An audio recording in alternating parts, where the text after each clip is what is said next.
एक professor class ले रहे थे। क्लास के सभी छात्र बड़ी ही रुचि से उनके लेक्चर को सुन रहे थे।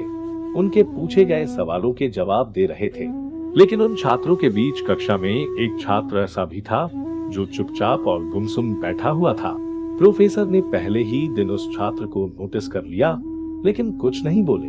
लेकिन जब 4-5 दिन तक ऐसा ही चला तो उन्होंने उस छात्र को क्लास के बाद अपने केबिन में बुलवाया और पूछा, तुम हर समय उदास रहते हो, क्लास में अकेले और चुपचाप बैठे रहते हो, लेक्चर पर भी ध्यान नहीं देते, क्या बात है, कुछ परेशानी है क्या? वो छात्र कुछ हिचकिचाते हुए बोला, मेरे अतीत में कुछ ऐसा हुआ है जिसकी वजह से मैं परेशान रहता हूँ, समझ नहीं आता क्या करूं। प्रोफेसर भले व्यक्ति थे। उन्होंने उस छात्र को शाम को अपने घर पर बुलवाया। शाम को जब छात्र प्रोफेसर के घर पहुंचा तो प्रोफेसर ने उसे अंदर बुलाकर बैठाया। फिर स्वयं किचन में चले गए और शिकंजी बनाने लगे। उन्होंने जानबूझकर शिकंजी में ज्यादा नमक डाल दिया। फिर किचन से बाहर आकर शिकंजी का गिलास छात्र को देकर कहा, ये लो शिकंजी पियो। छात्र ने गिलास हाथ में लेकर जैसे ही एक घूंट लिया, अधिक नमक के स्वाद के कारण उसका मुंह अजीब सा बन गया। यह देख प्रोफेसर ने पूछा, क्या हुआ, शिकंजी पसंद नहीं आई? नहीं सर, ऐसी बात नहीं है, बस शिकंजी में नमक थोड़ा ज्यादा है, छात्र बोला। अरे अब तो ये बेकार हो गया, गिलास मुझे दो, मैं इसे फेंक देता हूं।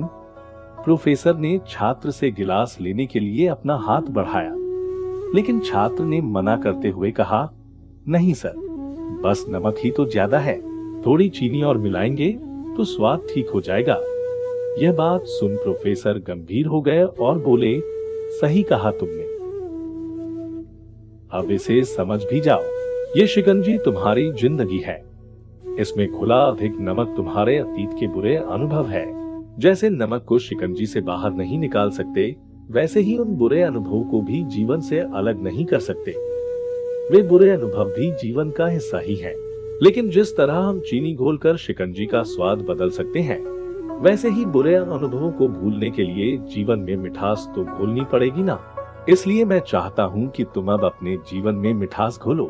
प्रोफेसर की बात छात्र समझ गया और उसने निश्चय किया कि अब वह बीती बातों से परेशान नहीं होगा। सीख जीवन में अक्सर हम अतीत की बुरी यादों और अनुभवों को याद कर दूं ही होते रहते हैं। इस तरह हम अपने वर्तमान पर ध्यान नहीं दे पाते और कहीं न कहीं अपना भविष्य बिगाड़ लेते हैं। जो हो चुका उसे सुधारा नहीं जा सकता, लेकिन कम से कम उसे भुलाया तो जा सकता है, और उन्हें भुलाने के लिए नई मीठी यादें हमें आज बनानी होगी। जीवन में मीठे और खुशनुमा लम्हों को लाइए, तभी तो जीवन में मिठास आएगी।